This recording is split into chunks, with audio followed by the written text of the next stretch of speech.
Thank you all for joining us tonight. We are so excited to be here to have a conversation about security and cybersecurity during this pandemic, and we have an amazing panel lined up for you. I have the privilege of being able to sit in on the prep calls, and I'll tell you, I think you're going to have a great conversation here tonight. My name is Kim Lanfear. I'm Apparo's CEO, and we are very grateful that you're here. I have the distinct honor of having a few moments just to share with you that Apparo is working hard in this community to lift the missions of other nonprofits throughout the community, the greater Charlotte area, by sharing knowledge and tools and skills in technology and business processes. And your being here tonight and you're participating as panels and as sponsors of this event are part of what makes it possible to do the work we do. So while you're here learning and listening to the incredible wisdom of these individuals who are going to be sharing tonight, you are also lifting your community. And for that, we are very, very grateful. If you are interested in volunteering or donating, please go to our website, www.apparo.org. And you can find all kinds of links there to connect you to us. And with that, I am very pleased and grateful to our two sponsors. Our event sponsor for the entire season is Amazon Web Services, and they'll be speaking to you at the end of this event briefly. And to start us off, I'd like to turn it over to our wonderful sponsor for this exciting conversation, Access IT. So thank you so much for making this panel discussion possible. And Jim Polano, I'm going to turn it over to you. Thank you, Kim, and good afternoon, everyone. Thank you for joining us tonight. And thank you for sponsoring and supporting Apparo. So I have to say, my team and my company and I are just elated to be part of Apparo, and we're very proud to be sponsored tonight's CIO Insight. So I'd like to take a minute here to introduce you to Access IT, just from a high level. Excuse me. So we've been in the Carolinas now for just over a year, this being our 6th office for our company, that's for our 20-year-old company. Yeah, we focus 100% on cybersecurity. That's all we've ever done. That's all we'll ever do. And we do what we do very well. So we partner with mid-market and enterprise clients like yourselves to deliver high-value services and solutions. And we take a holistic approach to every engagement, take a top-down view of our customers' security posture, and we take into account any compliance or regulatory requirements that they may have. So we create customized security solutions, providing assessment, compliance, design, and implementation expertise along the way. So we help our clients navigate complex technical and business security environments, both on-premise and in the cloud. So once again, we're just thrilled to be part of tonight's CIO Insights, and I'm going to turn this over to Brian. Thank you. Good afternoon. I'm Brian Rossmeisel. I'm a senior security expert at Access IT. I'm here to moderate a little bit tonight, but hopefully won't take too much moderation. I'd like to introduce you to Ben Agner. Ben from Aflac. Hey, yeah. So I'm Ben Agner. I am the currently the director of global security portfolio management over at Aflac, which means I handle kind of the things that are considered the office of the CISO, budget management, organizational project management, internships, onboarding, that type of stuff, as well as functioning as our fractional CISO for all our U.S. non-insurance subsidiaries, which includes, Empowered Benefits here in Charlotte, which is a software development company, our global investments arm up in New York that manages our $130 billion in assets, as well as our newly acquired Aflac Dental and Vision products, as well as our premier newly acquired Zurich U.S. business, which is the premier life, absence, and disability services. So, yeah, that's me. Excellent, thank you. And next is Rick Doughton.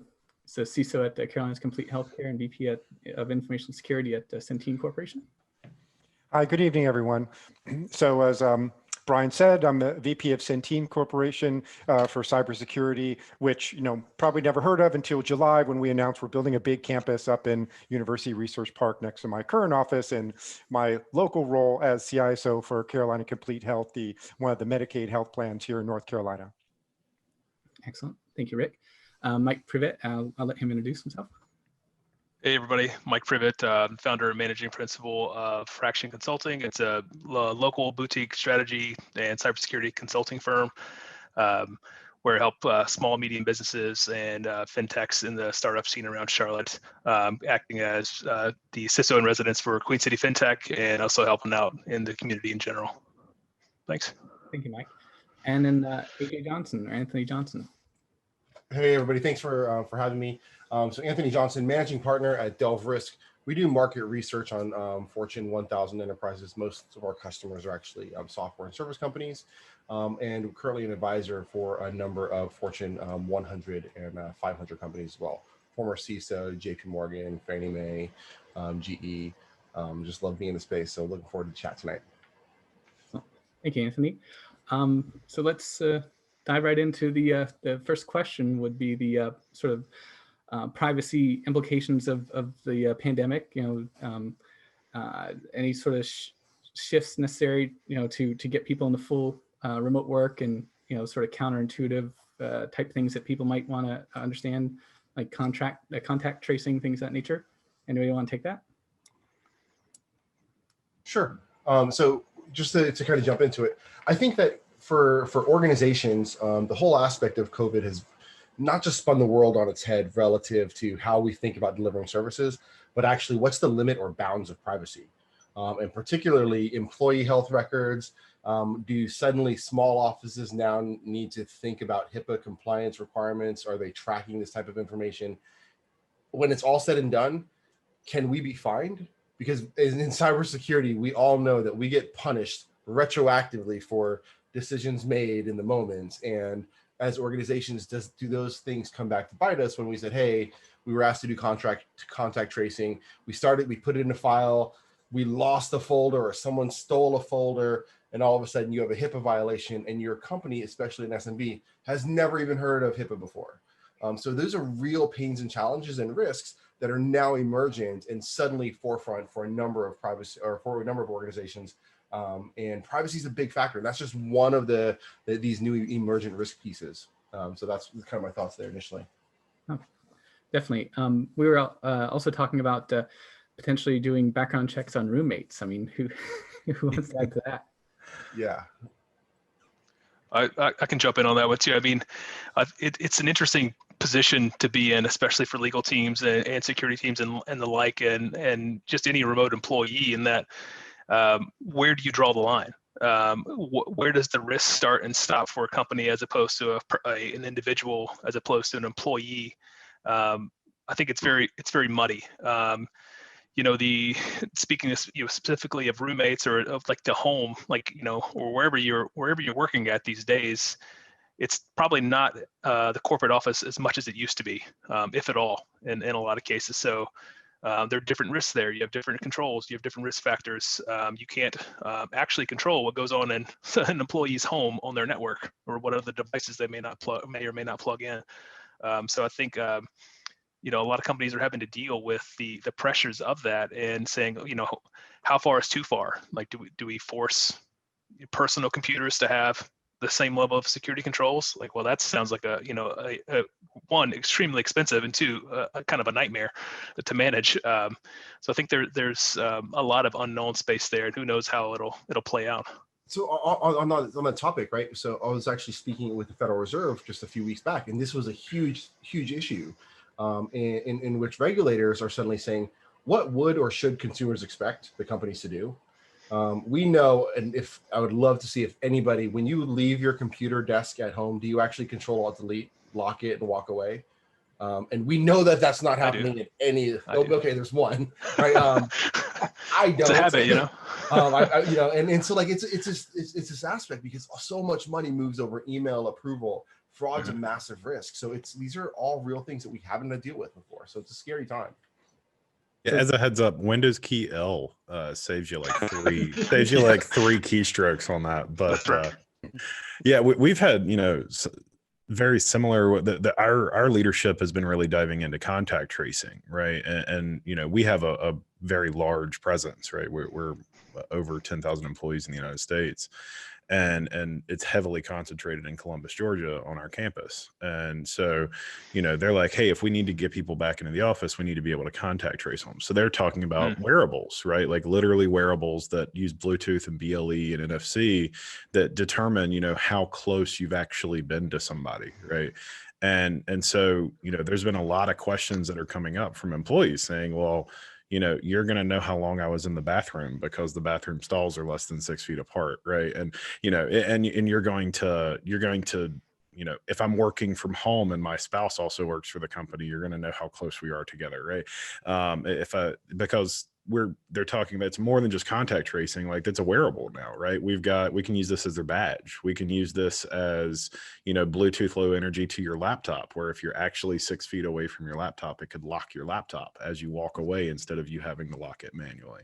And that there's a whole bunch of, privacy and legal concerns there that we're having to walk through right now in the pilot, because we're just in pilot right now to look at that. And the lawyers are having a field day. So yeah. Yeah, we've really moved the perimeter.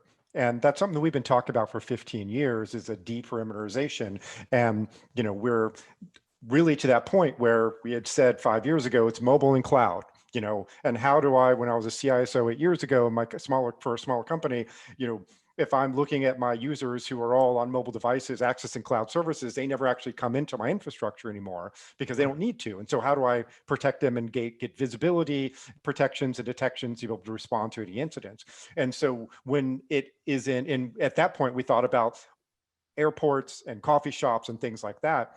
But now when it's a lot larger group of people and they're in their homes and all the things we've already talked about challenges with the homes, also, personal assistant devices, Alexa's there. Of course, we've always had Siri, things listening in, smart TVs, people using the same bandwidths. And so the other challenge becomes that resiliency of my end user base, because they're now on, cable modems, community,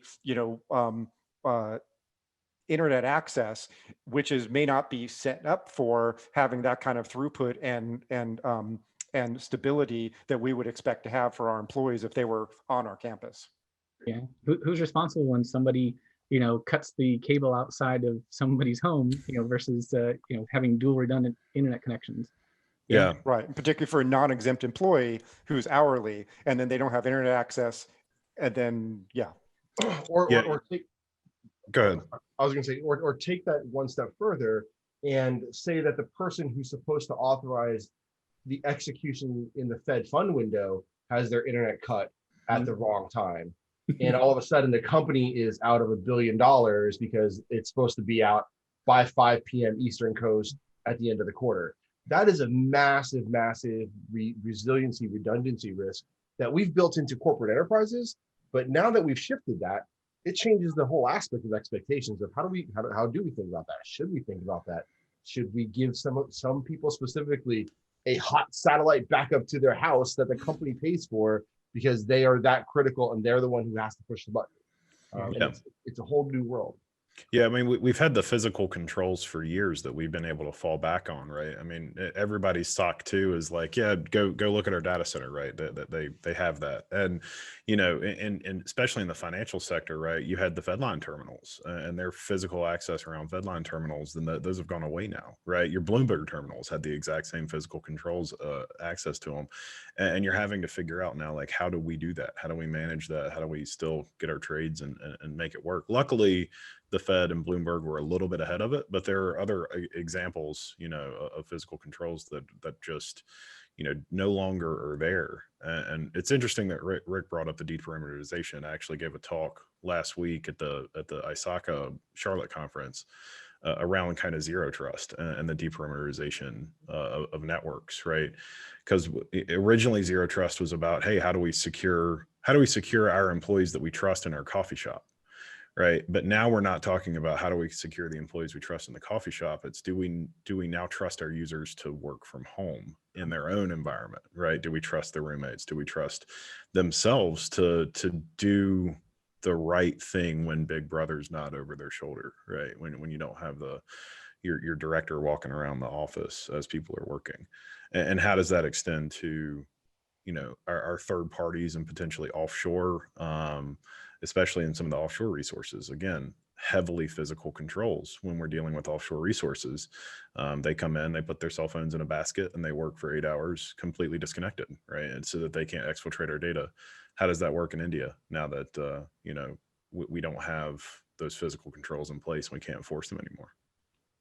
Yeah, because it's not just us, it's everywhere. It's all over the planet. So all of our providers, all of our partners, all of our vendors are experiencing the same thing. So the things that we would have normally, assumed, based on, like Ben said, the physical controls aren't there anymore. And it makes it harder for us to audit, for lack of a better word, to make sure they're doing the right thing. So do we need to now do a whole third party audit and say, all right, now let's have you answer a bunch of questions in your current state of this, our continuing operations. As a tangent, a little bit, I recently had this really interesting conversation where it's not just the technology risk that we now have to deal with, right? There's obviously employees and the HR and all those ramifications, but there's this slow realization of this new business risk. And what I mean by that is, we as an ecosystem, as technologists, we had sold that, hey, for us to move digital, to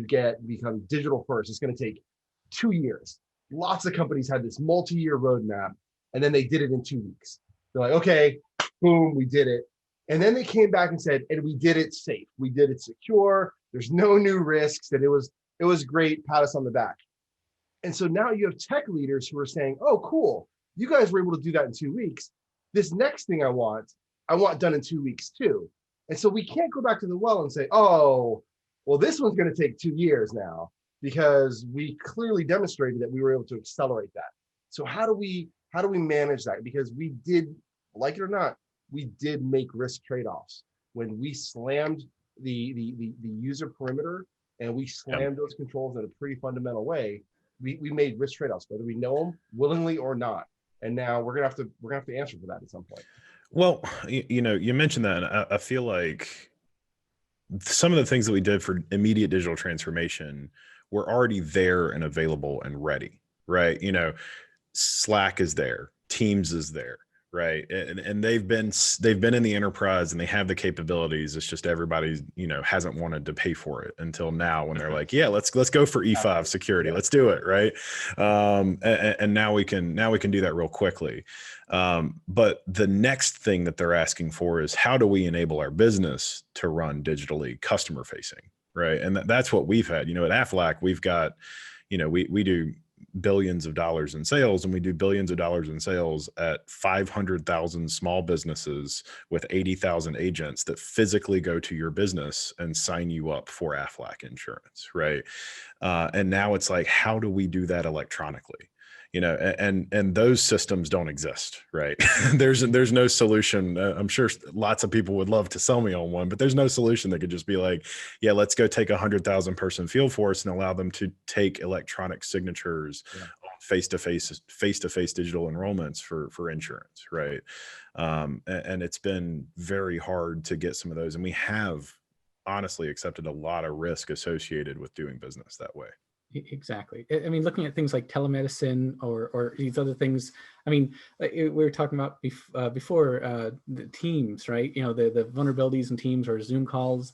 I mean, didn't Zoom just have a big settlement with the FTC where it said, hey, look, we weren't secure for years. We told everybody over and over again, it was patch after patch, and it was still vulnerabilities. I mean, how do you explain that to your C-level executives when you said that, yeah, Zoom was secure, and then 4 patches later, it's still not, Well, I don't think anybody said Zoom was secure on day one of COVID. I think just want to throw that one out there. People were just using it. Now you can behave in a way that makes it even less secure, but it was never like, going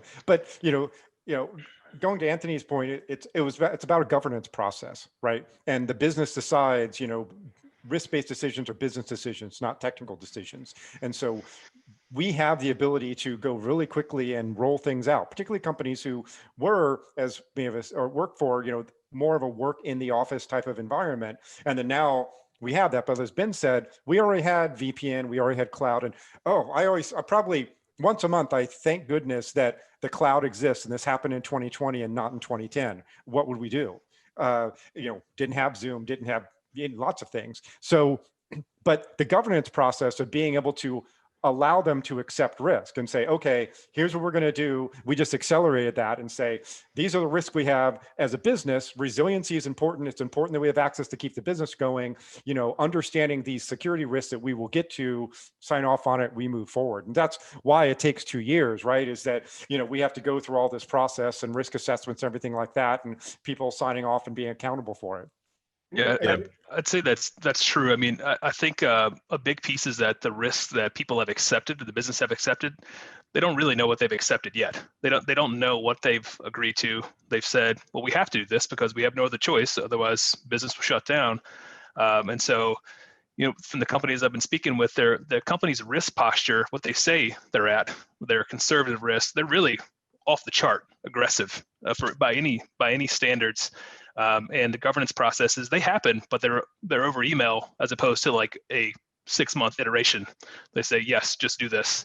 And so, the regulators, federal regulators, are obviously very concerned about this because they see a dead end of this kind of behavior. And so a lot of, especially like financial services or any other heavily regulated companies, are being extra regulated because they're kind of waiting for something to happen as a result of all these aggressive risk measures and as a result of COVID. And I don't know that we'll ever, some of these things they're out there now. Like, I don't know that they'll ever pull back people from working remotely. You can try doing measures as like, maybe we change the job, maybe we change the pay for the location if you're not really in that city you said you're in anymore.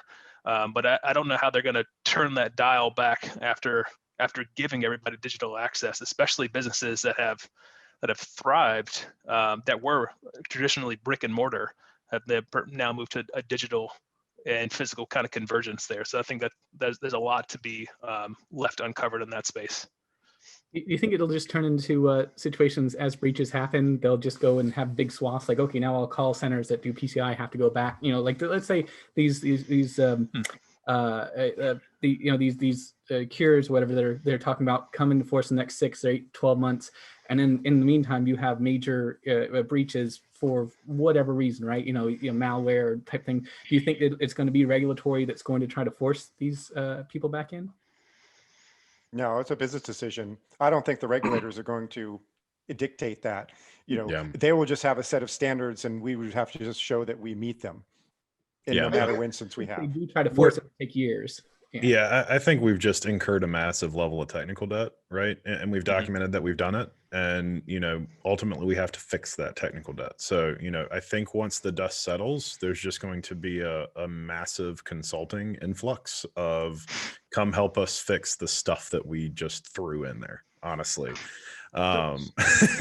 Really. If you dissect, like take a call center, and most of them have, a red zone, clean room type of component.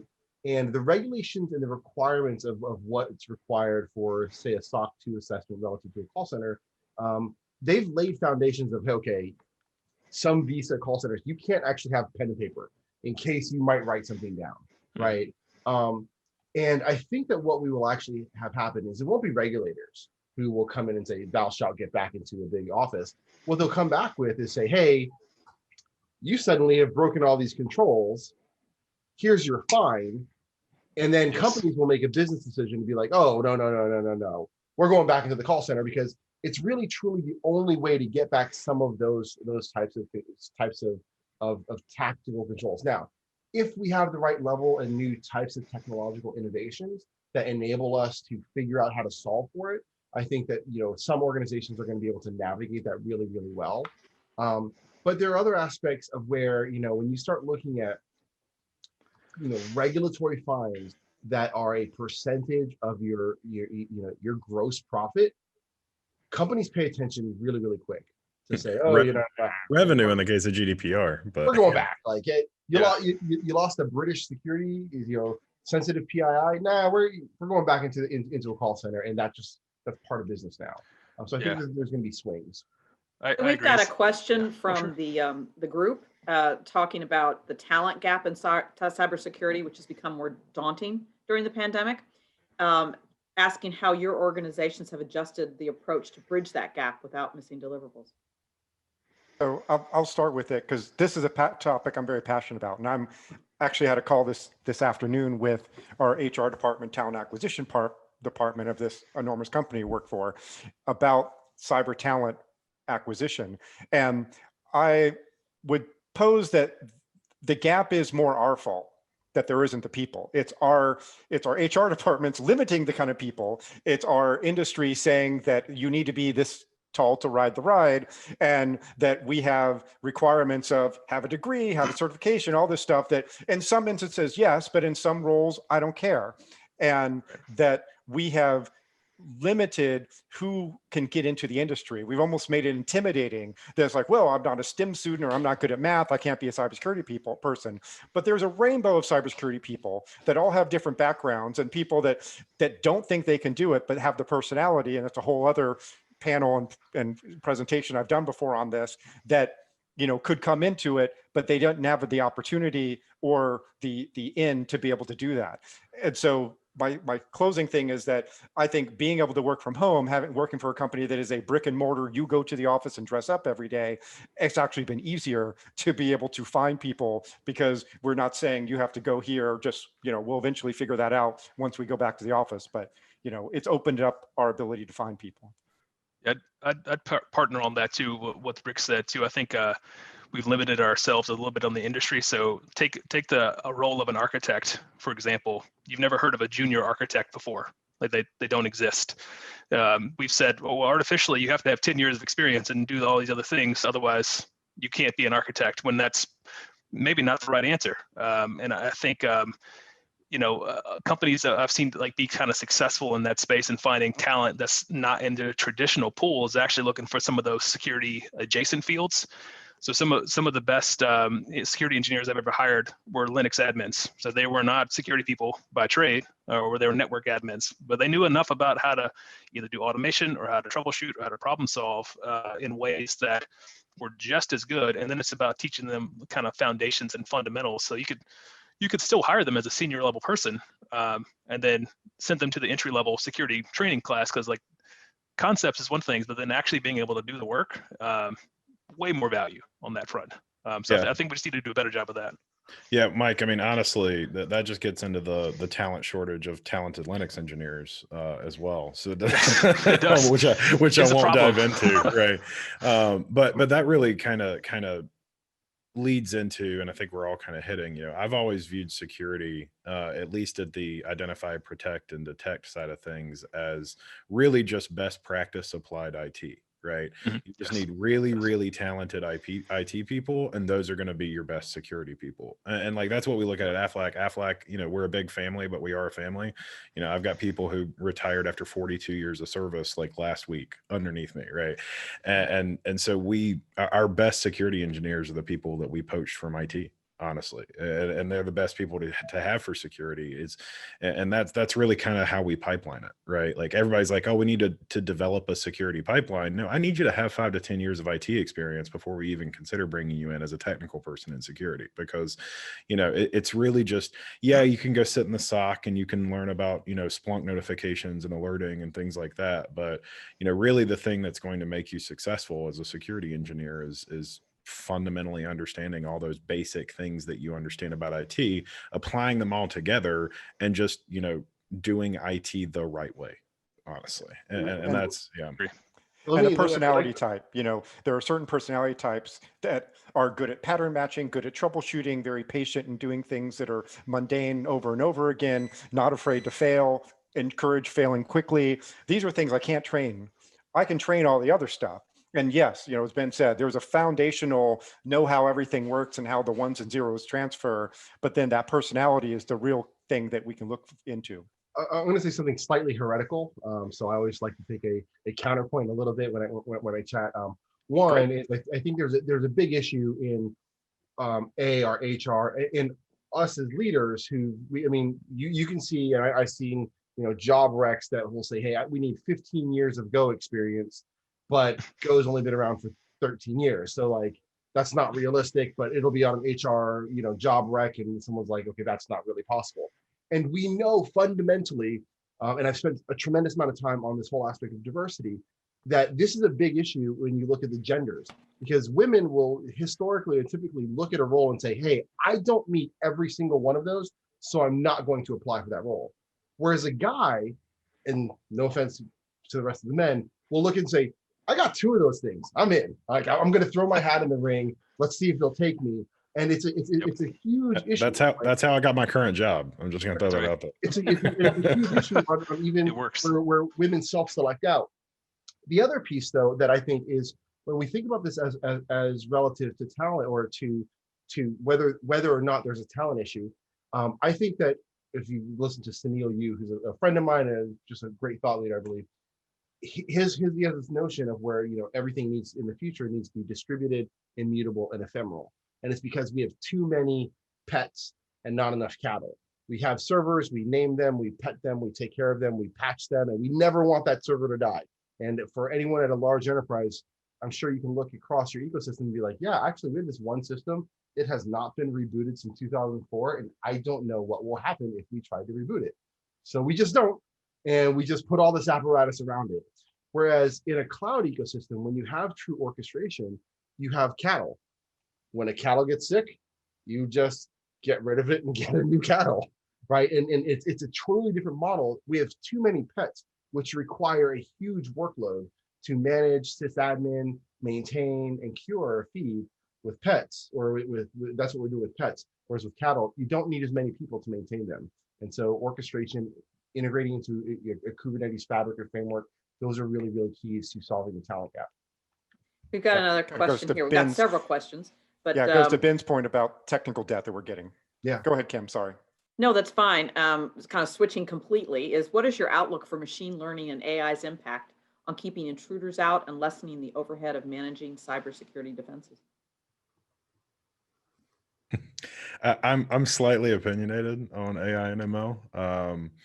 I think that it exists, and I think a lot of big companies are using it, and I think that a lot of the companies that are selling it as something aren't really using it to the extent that they claim that they could be using it. I think that there's a whole lot of potential within cyber to use AI and ML correctly. I mean, the machine, we have so much coming through. I mean, everybody has their dashboards of number of block connections, and it's in the millions and the billions, right? So no human is going to be able to do that. And if we can get AI and ML to the point that it really can truly baseline and see what a malicious threat actor is doing, and be able to ping in a not terribly noisy way so that it's actually actionable alerts, then I think that can absolutely happen. And I'm sure there's 4 or 5 people in the audience that would love to tell me that they've got that figured out and they want to sell me their product for it. But yeah, that's my opinion. AI ML. I think that it's all glorified orchestration and glorified automation, and really what works for my company and what works for somebody else's company is very different, and it takes a lot of tuning to make it work correctly now. And there's not just a kind of a out of the box sort of, I can drop it in and it starts working. Yeah, could not agree more, Ben. I'm very excited to jump in and support that. I actually was on a podcast at the CyberWire hash table the other day talking about SOAR tools, which I'm not a fan of for exactly that reason, is that it's more about process. And if you are automating a process that's not good, you're just doing bad things faster. Who needs that?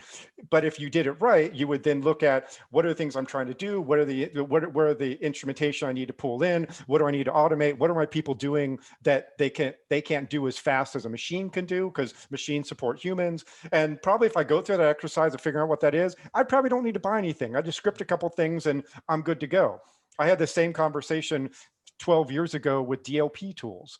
You know, it's like, if you have data classification guidelines, have you identified your data, have you tagged it, have you trained your users? Well, if you've done all that, you probably don't need a tool. So yeah. Same thing. It's like they're not using the things that they have. We have too many tools anyway. Use what you have, leverage it. You're probably using 10% of all of them. Make sure that you have a process. Technology supports a process, not the other way around. Unfortunately, our industry is trying to push the other way. Yeah, I mean, yeah. Oh, go ahead. Just a quick one, like that lens, and I know I'm a broken record with zero trust, but honestly, AI and ML is about detecting bad things. We don't spend enough time securing the things. The identify and protect do not get enough focus. Like, 95% of our breaches wouldn't happen if you two-factored your users and patched your servers. Like literally do those two things, which I saw a question down there further about small and mid-sized businesses and what they need to do. Like Those two. two-factor your users and patch your servers, period. Like Yeah. that is the two biggest things that you can do in your company, period. I mean, if you look at like even the top 10 breaches or top 10 vulnerabilities exploited in 2020, 5 of them are from 2017. 1 or 2 of them are from 2012. And like these are not 0-day things that are popping. I think what scares me about the nuance between, because there's some big difference between machine learning and true zero-based AI. Zero-based AI is fascinating and it is terrifyingly scary. What's scary about it is that the attacker innovation curve is much faster than the defender innovation curve, right? By the time the defenders and someone says, hey, we're going to commercialize this stuff, we're thinking about regulatory privacy. We've got, okay, what's RIP? Did we get the right thing? How are we doing this? And attackers are way down the line of already collaborating and sharing. And it's really, really interesting. If you think about like how slow or fast it is, think about what was the big file sharing app back in the day, Napster, because Napster. yeah. Right. And then Bear the most LimeWire. No. Napster and LimeWire. Like, and then the most innovative file sharing solution or peer-to-peer network ecosystem was Tanium 15 years later, right? 14 years, like, and it's really, really interesting. So when we talk about the risks about who's going to be able to use AI in the cyber world ecosystem, it's going to be the bad guys. And they, I think, are going to run rampant against people who have not built in and done the fundamental basics. Because by the time the good guys come up with something that's AI based, it's too late. Yeah. Well, Yeah. to that same note, though, the best protection against a nuclear blast is an 18-foot thick wall, right? So, there are low-tech solutions to high-tech Absolutely. attackers, Absolutely. right? But to that, Brett McWhirter actually is asking, what do you see in the security space right now? Do you see a lot of people going towards more best of breed or best of suite in these types of scenarios, like being able to sort of like leverage in things like AI or in just sort of in general with the new challenges? Do you see people looking at individual vendors, or do you see for like best of breed products or best of suite type things, or rolling your own? No, that's the wrong question. It doesn't matter. And kind of like what Anthony was saying, it's about the fundamentals. I'm part of the small panel updating the CIS critical security controls. There's a reason why they're prioritized. And number 1 is asset and configuration. Number 1 and 2 are asset and configuration management, 1, 2, 3. Do that first.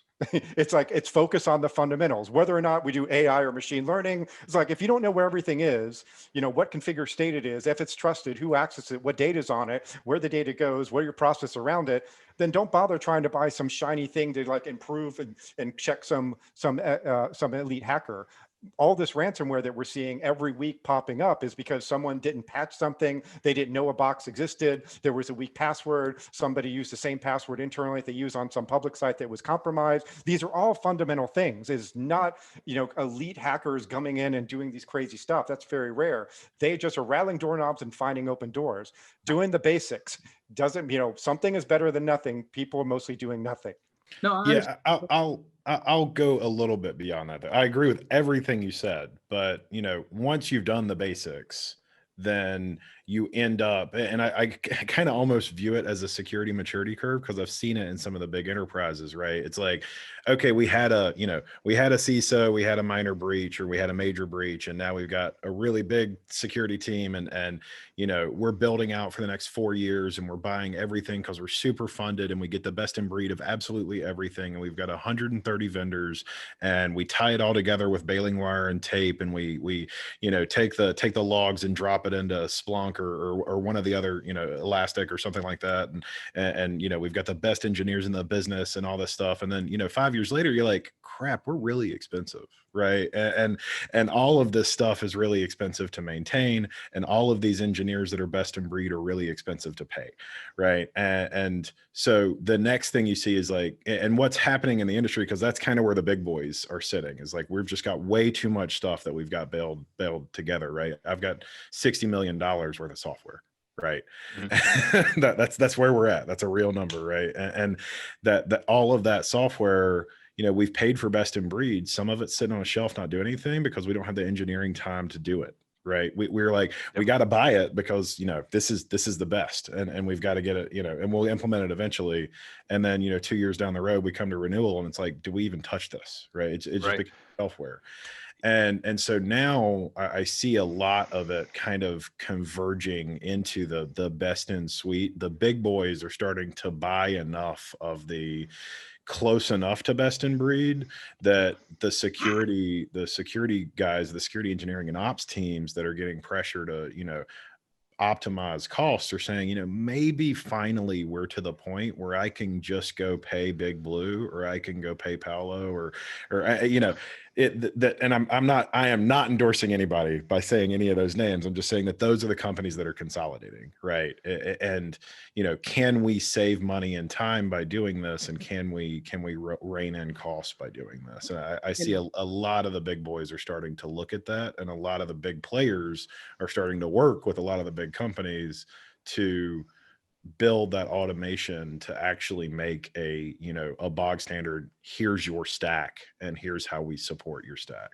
Oh, sorry, Brian. So one thing on that though, right? Like, I believe that there's a lot of market consolidation that has been happening, and if you look at just to talk specifically, like the recent action by Palo, well, that was like a 26x valuation. Like that is fascinating. Like in and of itself, anything being valued at 26x revenue is just is amazing, right? But what I think that what we see though is that while these organizations are looking at and how do they consolidate technology, we all as technology leaders all suffer from this almost like Lake Wobegon issue of like, we always hear about a company that has patching under control, or they've got a great risk management, risk modeling, but you actually never know somebody who's still there. And then if anybody who goes there, they get there and they're like, what the heck is this? Because we always get there and we're like, how the heck do we still have Windows 95 on this? And somebody risk justified and they're like, no, we're totally within our risk tolerance here, right? And yes, they technically are, wink, wink, nod, nod, but there's always important aspects of where we need to consolidate and pick solutions relative to our risk tolerance, our risk posture. And it's not just for that industry, but it's also at that moment. And that kind of goes back to this COVID piece. Like in March, organizations had to make decisions for their risk tolerance at that moment. And at that moment was, if we don't do something, we will not exist in 2 months. Because we carry so much human capital costs, so much of this, so much of that. So listen, open it up. I don't care what you got to do. And IT said, we're going to go, right? And so risk tolerance is something in the moment for industry. And then that's where the technology tool consolidation becomes a factor, but it's never static and it's always shifting. Yeah, so I have a counterpoint to this one, and I'm going to give an actual answer to the question on this one, because I've seen the big and small right now. One, it's coming best of suite. That is the answer, because the number one goal of business is not to be the best at cybersecurity. The number one goal of business is to make money. So companies are now saying, well, actually, you know what? That Microsoft stack is good enough. I think I will take the whole E5 license because it is good. What else can we get rid of? So that's a very common thing, especially big companies. Small companies are doing the exact same thing. They'll buy a couple really good point solutions and to get started because they don't have anything else, but they will most likely switch to Suite because they realize, wow, this one runway is huge. So what's the most I can get if you're aligned to a CIS framework, for example? Can I take one of these big vulnerability management vendors and knock off the first 3 controls? Yeah, you can. So that's what I'm seeing in the different companies I'm working with, and they're pretty much all leaning to what gets me good enough that I won't get fined. That is the answer. Yeah. And that's been a problem with security for forever, right? It's how do I have a CISO, right? And then the CISO has no employees, right? Or they have 1 or 2 employees to run it. And then you're just like, how do I do this? And you can't. So you've got to lean on best in suite at the bottom, at the small to mid-sized company level, right? Like you've just got to be able to go pay a check to somebody and get 70% of your controls in place if you check the right boxes and do the right configs on those, because you're not going to have the kind of people that can run a Splunk instance to do advanced analytics, you know? Yeah, at your size, it varies depending on your size. Absolutely agree with both comments there. You know, the point that I'll make is that if you have good people, you need to rely less on technology. And so it's like, I could take a bunch of open source tools and cobble them together if I have some good people and write scripts and be great and not have to spend a lot of money if I know what I'm doing.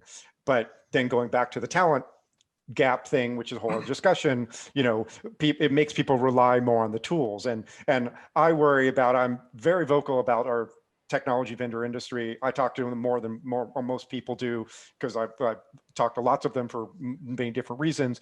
And, you know, they're about making money. And the suites are to make it easy for you to write one check and give it all to us instead of spread it around among groups. And all these Israeli companies that I talk to, it's like their out strategy is to get bought by one of the big companies. And then they rinse, lather, and do it again, repeat again, and build another little company and bring it up. And so it's kind of like managing this ecosystem and how you kind of want to do it. And it's all based on the people again. One thing on that, right, is and again, at Delverse, we do market research, study enterprises. And like we know, for example, there are 8 Fortune 1000 companies that have cyber budgets of less than $8 million. That includes people. That includes the staff and all of their cap and OpEx, $8 million, right? And that's insane. And but also you get on the other side, you get organizations like Netflix that until this year, they don't have a SOC. And if you think of it, like that is what, because they've orchestrated everything. Yeah, and I could go into it very deep with Netflix and the West Coast, the FANGs of the world. They you know, if you want to do security right, you become a tech company, you embrace open source, you servicize everything, you end up with microservices and things like Istio to give you sidecars for security, and you can really dive in. And we have, you know, me coming from Empowered at Aflac, they are 100% Linux shop, right? They don't have an Active Directory domain controller, like literally 100% Linux shop. And, you know, we were able to implement Zero Trust 5 years ago over there because we were able to literally wash, rinse, and repeat Google's model and Netflix's model. Netflix had just come out with Bless, the BLESS, and the way that they did, you know, cert-based SSH via the internet to administer prod servers, right? When you're doing that level of best practice engineering, it's no longer security. It's just DevSecOps. That's exactly right? it. And that's, you know, that's your, I'd love to be able to say it's there, but really the technology, it's awesome for these open source companies to do this, and open source makes it to where you can do this. But when I need to black box the mainframe that's been running since 1930, that still runs 90% of our business, right? And holds $100 million in policies, I can't do that as easily anymore. And there are some technologies that are getting out there to make that a lot easier. The sidecar and those type of things have started to pick up steam, but you know, it'd be amazing to be able to be one of those tech companies, but convincing executives and managements to you know, let you rewrite their baby is not going to happen anytime soon. Yeah, and Ben, you did the Zero Trust before it actually was called Zero Trust. It was just best practices, acknowledging that you can't trust anything on your network and authenticating everything and protecting your data. Yeah, it had just become Zero Trust. I think it was coined. Yeah, it became popular Yeah. when with Beyond there's Corp. nothing I hate more than that phrase. Whole other conference. Yeah, I have a deck if anybody's interested in hearing about how terribly convoluted Zero Trust actually is. So yeah. So you talked about this a little before, but what do you think the long-term implications of this is going to be 5 years from now, right? Like, what do you think is going to be here to stay, other than people trying to stay remote? Like, what do you think an IT leadership discussion is going to be in 2025? You know, on like what do you think? What do you think is going to sort of change compared to last year when you guys were having discussions with your leadership? More video conferences. You know, Or we tried to kick it VR. off like Hopefully 12 years less ago video with conferences. Cisco But- Telepresence and never got anywhere. Now it's like I would love to have my Telepresence room back.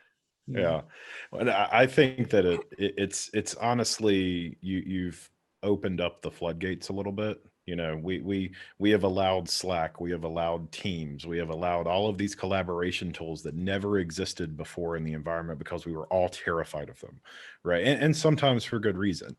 And you know, now we've opened those floodgates, and we're never going to reel them back.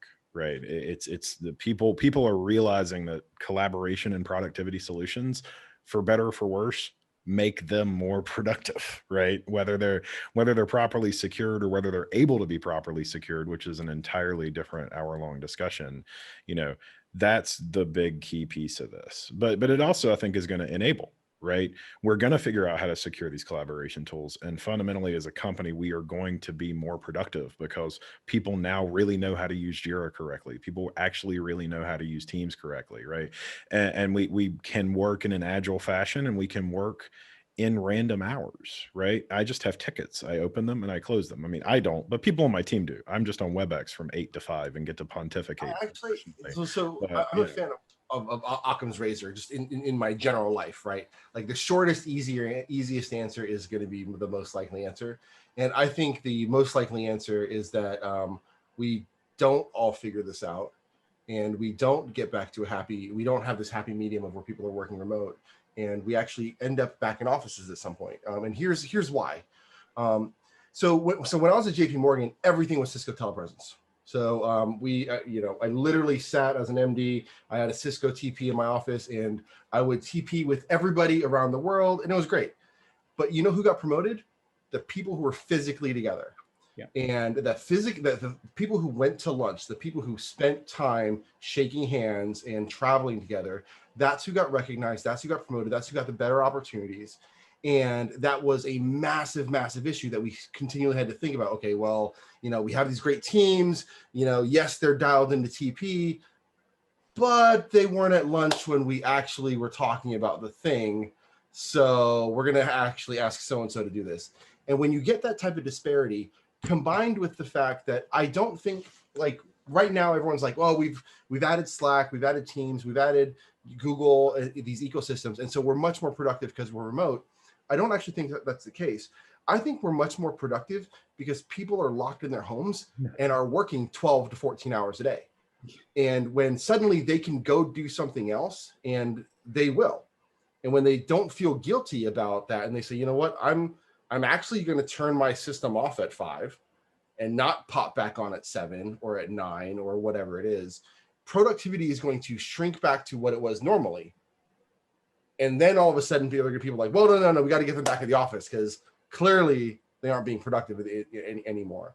And I think that's one factor. And then the final piece I'll say is that there's this aspect of where most of the teams in place that we've hired were teams that we built the cultures, we interviewed them in person, we flew them out largely. And now we are hiring net new resources remotely. We've never met them. The aspect of trust takes longer to build over a remote aspect. And it is just fundamentally different. And so fast forward 6 months from now, it's so much easier. People are less committed to the companies because I just dial into a different set of virtual meetings. Like company loyalty is dramatically different a year from now, 2 years from now.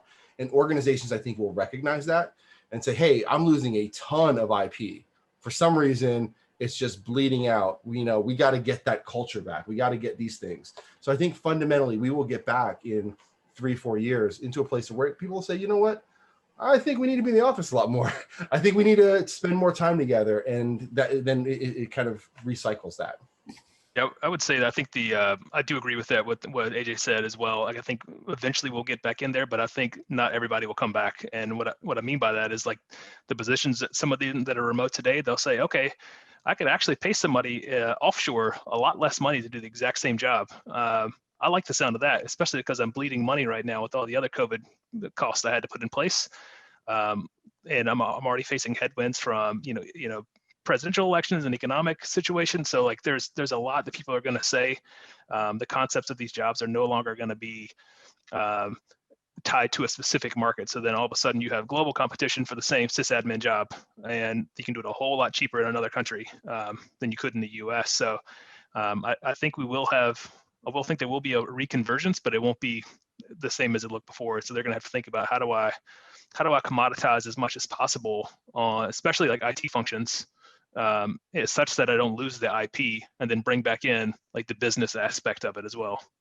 You can also do it a lot cheaper in Omaha than you can in Silicon Valley. Not even going further. Yeah. Java developers in the Czech Republic are $12 an hour. Like that sounds crazy, but they're still writing Java, right? I mean, it's a thing that we as businesses have to think about.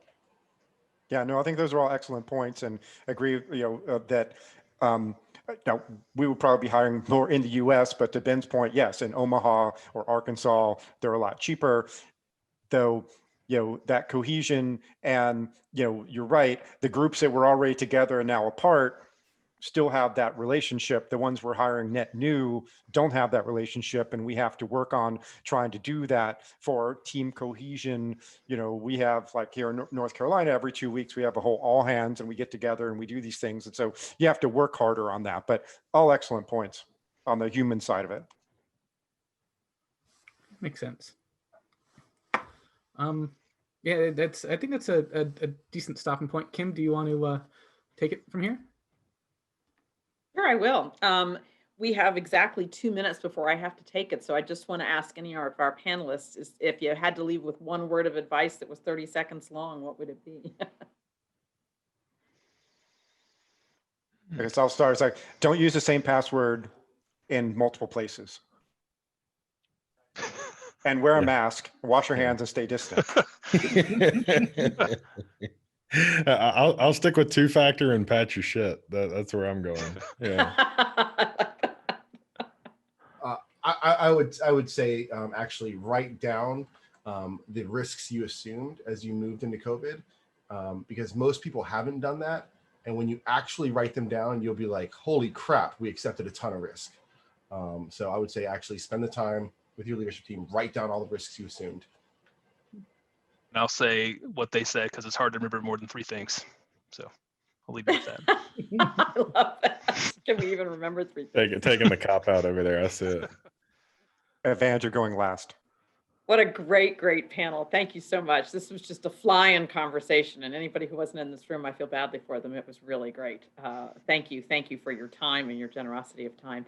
Access IT, thank you for making this possible as sponsors of this particular evening. And I'm going to turn it over for a few words from our whole series, CXO Tech Insights, which has been renamed just as of a couple weeks ago, Amazon Web Services. And then I'm going to come back and get us all broken out into breakout rooms so that we can have a few more moments of conversation about this really intriguing topic. Brian Bach, turning it to you. Yeah, thanks, Kim. So first of all, thank you for giving us the opportunity to sponsor this. The mission of Apparo is, as I've said in all these other ones, is such an important thing for the community. And I think it's great that so many different companies come together to have dialogue.